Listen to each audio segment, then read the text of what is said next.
সুপ্রভাত, আমি পূজা চলে এসেছি নতুন একটা ভিডিও নিয়ে। আশা করি তোমরা সবাই ভালো আছো।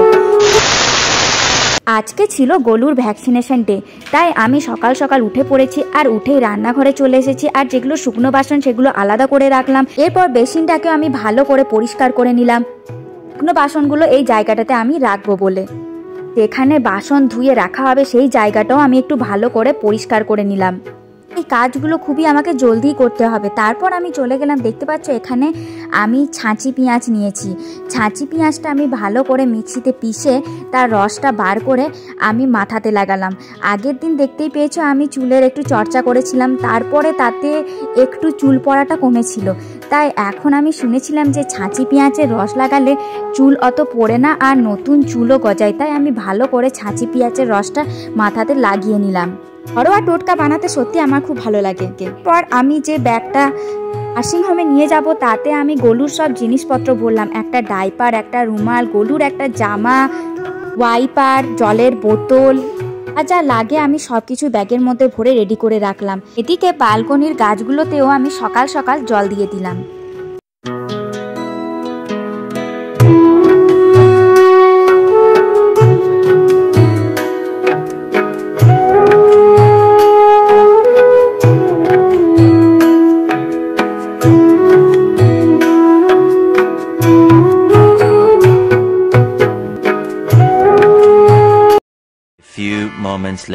গলু উঠে পড়েছে, তাই আমি গলুর জন্য দুধ গরম করতে বসিয়ে দিলাম। আর উঠেই দেখো বদমাশি শুরু। রান্নাঘরের ডয়ারগুলো দরজা খুলে ও যে কি করে ভগবান জানে। হয় মুড়ির টিন বার করবে, নইলে এই দেখো এই কোটোগুলোর উপরে বাজনা বাজাচ্ছে। সত্যি ওর দুষ্টুমির শেষ নাই। তারপর চলে গেল ডাইনিং এর দিকে ঝাড়ু বার করতে। দেখতে পাচ্ছ ওই কোণে ওই ঝাড়ুটা রাখা থাকে, ও খুঁজছে ঝাড়ুটা কই, ঝাড়ুটা তো এখানেই থাকে। সকালবেলা প্রতিদিন আমি ওকে যে হোমমেড সেরেলাকটা আমি বানিয়ে রেখেছি সেটা দুধ দিয়ে ভালো করে আমি গুলে খাওয়াই। তারপর দেখো আমাদেরও ব্রেকফাস্ট রেডি করে ফেলেছি। এদিকে বাইরের ওয়েদারটা দেখো, প্রচণ্ড মেঘলা ওয়েদার। আর এরকম ওয়েদার প্রায় এক সপ্তাহ ধরে ব্যাঙ্গালোরে রয়েইছে। রোদ ওঠার তো নামই নাই, জামা কাপড় শুকানোরও নাম নাই। এরকম ওয়েদারে কাজ করা খুবই কঠিন।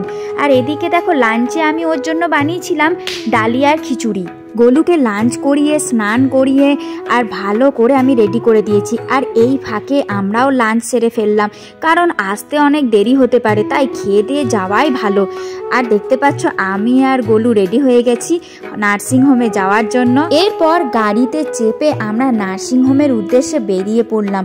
আর গলু তো জানেই না যে ওর আজ ভ্যাকসিনেশনের ডে।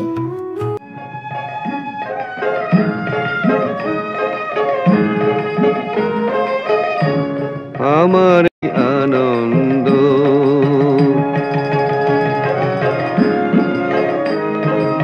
শুভক্ষণ হঠাৎ এলে তখনই পাবো। আমরা এখন নার্সিংহোমে পৌঁছে গেছি। আর গলু গাড়িতে আস্তে আস্তে ঘুমিয়ে পড়েছিল। ওকে আর ঘুম থেকে উঠাইনি। আর ঘুমিয়ে ঘুমিয়ে ওর ওজন, হাইট সব কিছুই মাপা হয়ে গেছিল। তারপর দেখো ও উঠে পড়েছে আর উঠে এদিক ওদিক দেখছে। ও ভাবছে আমি কোথায় এলাম। পর আমাদের নাম এসেছিল। তারপর আমরা ভিতরে গিয়ে ওর দুটো ভ্যাকসিন ডাক্তারের কাছে নিয়ে নিলাম। তারপর আমরা বেরিয়ে পড়লাম ওখান থেকে। আর একটুও কান্নাকাটি করছিল, কিন্তু তারপরে ও ঠিক হয়ে গেছিল। এরপর আমরা ওখান থেকে বেরিয়ে বাড়ি চলে এসেছিলাম। আর গলুর শরীরটা একটু ভালো ছিল না। তারপর দেখতে পাচ্ছ এই অ্যাটোগ্লা বলে এই ময়শ্চারাইজিং লোশনটা, এটা ডাক্তার গলুকে দিয়েছিল। আসলে গলুর স্কিনটা একটু রাফ টাইপের, আর ব্যাঙ্গালোরে ওয়েদারের জন্যই এরকম ওর হয়ে গেছে। আগে হিমালয়া ইউজ করতাম, কিন্তু তাতে বিশেষ কাজ না দেওয়ায় ডাক্তার বলল এটা ইউজ করো, এটা খুবই ভালো। আর এটা ডাক্তার বলেছিল দিনে 2 বার করে লাগাতে। তাই আমি এসেই প্রথমে ওর পায়ে ভালো করে আমি মালিশ করে দিলাম। আর দেখতে পাচ্ছ একটু তেল তেল হয়েছে, একদিনে তো হবে না, এটা লাগিয়েই যেতে হবে। তারপর চলে গেলাম রান্নাঘরের দিকে। আমি গলুকে এসেই খাইয়ে দিয়েছিলাম, ভাত ডাল একটু রাখা ছিল ওকে খাইয়ে দিয়েছিলাম। আর আমাদের জন্য একটু আমি ম্যাগি বানিয়ে নিলাম। দেখতে পাচ্ছ গরম গরম ম্যাগি, এটা খেতে কিন্তু দারুণ হয়েছিল। আর বিকালবেলা আমি ঘরটা একটু ভালো করে পরিষ্কার করে নিলাম। আর গলু তো কোল থেকে নামবেই না, যেহেতু আজকে ভ্যাকসিন নিয়েছে তাই ও একটু ঘ্যান ঘ্যানও করছিল। আর ও কোলে আমার চেপেই ছিল সারাক্ষণ আজকে। সন্ধ্যার দিকে ওর মস্তি একদম শুরু। বদমাশি করতে তো ও এক পা না, ভ্যাকসিন লাগুক আর না লাগুক বদমাশি করা ও ছাড়বে না। তারপর দেখতে পাচ্ছ কি সুন্দর ও ব্যালেন্স করছে। ও একটা থালাতে জিনিসপত্রগুলো রেখে ওটাকে কি সুন্দর ব্যালেন্স করে যাচ্ছে।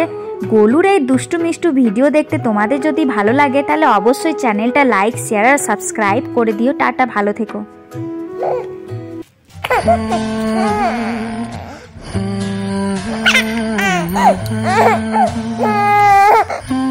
दहलीज